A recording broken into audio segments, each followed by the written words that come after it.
नदीचं पाणी असेल, धरणाचं पाणी असेल, नाल्याचं पाणी असेल, तिथे मोठ्या प्रमाणात घाण येते, कारण तुमचा पाण्याचा सोर्स उघडा आहे. तुमचं बोरिंगमध्ये कसं असतं की छोटंसं छिद्र असतं, विहीर पण त्या मानाने छोटी असते, तर तिथे मोठ्या प्रमाणात घाण येत नाही.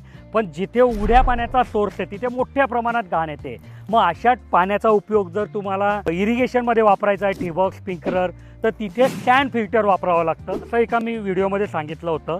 तर तिथे पवन नावाचे एक शेतकरी बंधू आहे, यांनी हा प्रश्न विचारला आहे की तिथे साधं फिल्टर चालणार नाही का? तर चालतं, पण अडचण काय येते, समजा आता उघडा पाण्याचा सोर्स आहे तर तिच्यात मोठ्या प्रमाणात घाण येते, शेवाळं येतं किंवा आजूबाजूची जी काही पालापाचोळा आहे तो आलेला असतो, मोटर तुमची ते ओढून घेते आणि तुमचं साधं फिल्टर जर 2-2 मिनिटात चोकअप होतं आहे, तर मग तुम्ही ते पाणी पुढे नेणार कसं? म्हणजे मोस्टली हा अनुभव शेतकऱ्यांना येतो आणि याच्यापासून वाचण्यासाठी लोक तिथे सँड फिल्टर वापरतात की बाबा जिथे साधं फिल्टर 2-2 मिनिटात चोकअप होत होतं तिथे सँड फिल्टरला त्यांना 2-2 दिवस भेटतात. आणि म्हणूनच अशा ठिकाणी साधं फिल्टर वापरू नका.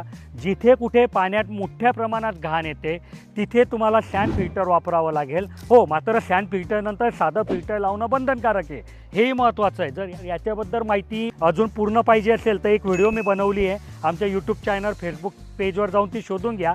तिच्यामध्ये मी पूर्ण माहिती दिली आहे की सँड फिल्टर म्हणजे काय, सँड फिल्टर कसं वापरावं आणि त्याच्यानंतर साधं फिल्टर लावणं का जरुरी असतं. जर तुम्हाला ठिबक सिंचन, स्प्रिंकलरबद्दल काही मनात डाऊट असतील, प्रश्न असतील, तर तुम्हाला ते आता ताबडतोब सोडवता येतील.